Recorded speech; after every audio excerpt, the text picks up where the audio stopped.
여러분, 환영합니다. 오늘 우리가 깊게 파헤쳐 볼 주제는 바로 인류의 생명을 구하는 놀라운 공학 기술이자 그 이면에 숨겨진 막대한 환경적 비용이 얽혀 있는 해수 담수화의 세계입니다. 단순히 짠 바닷물을 마실 수 있는 물로 바꾸는 마법 같은 이야기처럼 들리시겠지만 사실 이 기술은 현재 글로벌 생존과 직결된 아주 치열하고 뜨거운 화두거든요. 자, 바로 들어가 보죠. 이 차트부터 한번 보실까요? 흔히 우리가 사는 이 지구를 푸른 별이라고 부르잖아요. 물이 엄청나게 풍부할 것 같지만 현실은 전혀 다릅니다. 지구 표면을 덮고 있는 물의 무려 97%는 도저히 마실 수 없는 짠 바닷물이에요. 우리가 쓸 수 있는 담수는 고작 3%인데 그마저도 대부분 빙하 형태로 꽁꽁 얼어붙어 있죠. 그러니까 여기서 핵심은 지구상에 존재하는 그 엄청난 물 중에서 우리가 실제로 마실 수 있는 물은 1%도 채 되지 않는다는 사실입니다. 최근 기후변화로 건조한 지역들이 갈수록 더 메말라가고 있다는 걸 생각해보면 이 1%라는 숫자는 정말 아찔할 정도로 적은 양이죠. 자, 그래서 이 다가오는 위기 속에서 인류가 어떻게 생존해 나가고 있는지 알아보기 위해 오늘은 이렇게 5가지 핵심 주제를 빠르게 짚어보겠습니다. 생존을 위한 물 전쟁부터 바다를 구하는 미래 기술까지 순서대로 살펴볼게요. 첫 번째 파트, 생존을 위한 물 전쟁입니다. 물이 어떻게 최우선 지정학적 타겟이 되고 있는지 보시죠. 최근 중동 지역 뉴스를 유심히 보면 아주 소름 돋는 변화가 있습니다. 미사일 공격의 타겟이 유전이 아니라 해안가의 거대한 해수 담수화 플랜트로 바뀌고 있거든요. 왜 그럴까요? 석유 시설이 파괴되면 그냥 막대한 금전적 손해를 입는 선에서 끝나지만 담수화 플랜트가 부서지거나 전력망에 해킹돼서 멈춰버리면 얘기가 완전히 다릅니다. 수백, 수천만 명의 식수 공급이 뚝 끊기면서 단 며칠 만에 공중보건과 생존 시스템 자체가 와르르 무너져 내리게 되니까요. 두 번째 파트, 바닷물을 짜내는 핵심 기술입니다. 이 생존 시설들이 대체 어떤 원리로 돌아가는 걸까요? 바닷물에서 맑은 물을 얻어내는 기적 같은 공학 기술은 크게 두 가지로 나뉩니다. 과거에 중동의 기름 부국들이 주로 썼던 다단 플래시, 즉 MSF 방식은 엄청난 열로 무식하게 바닷물을 끓이는 방식이었어요. 하지만 요즘은 완전히 바뀌었습니다. 극도의 물리적 압력을 가해서 필터로 걸러내는 역삼투압, 즉 RO 방식으로 전 세계가 넘어왔거든요. 현재 글로벌 담수화 플랜트의 80% 이상이 바로 이 RO 방식을 쓰고 있습니다. 그래도 MSF 증발식 방식이 어떻게 작동하는지 원리를 알면 꽤 흥미롭습니다. 무작정 100도까지 물을 끓이는 게 아니거든요. 거대한 공간 안에 진공 설비를 돌려서 기압을 0.4바까지 확 떨어뜨려요. 거대한 압력밥솥을 거꾸로 작동시킨다고 상상해보세요. 기압이 낮아지니까 섭씨 28도의 아주 낮은 온도에서도 물이 펄펄 끓게 되는 거죠. 그렇게 순수한 수증기를 모으면서 파이프 안에는 스폰지볼을 쏘아보내고 화학약품을 넣어서 소금 결정을 끊임없이 청소해냅니다. 반면에 지금 대세인 역삼투압, RO 방식은 접근법 자체가 다릅니다.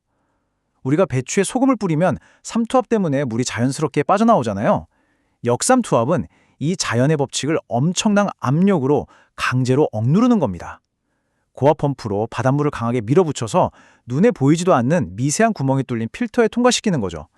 짠 소금기는 튕겨나가고 오직 순수한 물 분자만 마치 땀방울 맺히듯 쏙 빠져나오게 만드는 아주 정교한 기술입니다. 세 번째 파트, 세계를 선도하는 K-워터 기술입니다. 이 시장을 과연 누가 쥐락펴락하고 있을까요? 지금 사우디나 아랍에미리트 같은 나라들은 마시는 물의 70에서 90%를 역삼투압에 의존합니다. 그런데 정말 자랑스럽게도 이 거대한 생존 시장, 우리 한국 기업들이 꽉 잡고 있습니다. 두산에너빌리티와 GS에니마가 중동과 남미에서 거대한 플랜트 건설과 운영을 말 그대로 싹쓸이하고 있고요. 심지어 담수화의 심장이라고 할 수 있는 멤브레인 필터 시장에서는 LG화학이 무려 99.89%라는 경이로운 소금 제거율을 자랑하면서 시장을 주도하고 있습니다. 진짜 대단하지 않나요? 이게 경제적으로 의미하는 바는 엄청납니다. 사우디가 짓고 있는 170km짜리 사막 직선 도시, 더라인 같은 메가 프로젝트들을 생각해보세요. 물이 무한정 필요하거든요. 2030년이 되면 이 시장은 수백조 원 규모로 커질 겁니다. K-워터 기술은 이제 단순한 건설업이 아니라 인류 생존을 책임지는 핵심 산업으로서 그 가치가 하늘을 찌르고 있습니다. 네 번째 파트입니다. 방금 전까지 완벽해 보였던 이 기술의 이면, 해수 담수화의 숨겨진 그림자를 짚어볼 차례입니다. 기술이 물 부족을 완벽히 해결한 것 같지만 조금만 깊이 들어가 보면 꽤 심각한 환경적 대가가 따릅니다. 공장을 돌리기 위해 배출되는 엄청난 온실가스도 문제지만요, 여러분. 맑은 물을 짜내고 나서 남은 그 어마어마한 양의 소금물은 대체 어디로 가는 걸까요? 한 번이라도 생각해 보신 적 있나요? 현실은 꽤나 충격적입니다. 플랜트 안으로 바닷물 2리터를 빨아들이면요, 우리가 마실 수 있는 맑은 물로 나오는 건 절반인 1리터 뿐입니다. 그럼 나머지 1리터는 어떻게 되느냐? 원래 바닷물보다 소금기가 2배 이상 짙고 각종 화학물질이 섞인 맹독성 고농도 농축수로 변하게 됩니다. 문제는 이 엄청나게 짠 농축수의 대부분이 아무 처리 없이 그냥 바다로 콸콸 버려진다는 겁니다. 미국 시설 중 48%가 별 규제 없이 이렇게 하고 있죠. 이 물은 무법어서 바다 밑바닥으로 쫙 가라앉는데 이게 해저의 산소를 완전히 차단해버려요.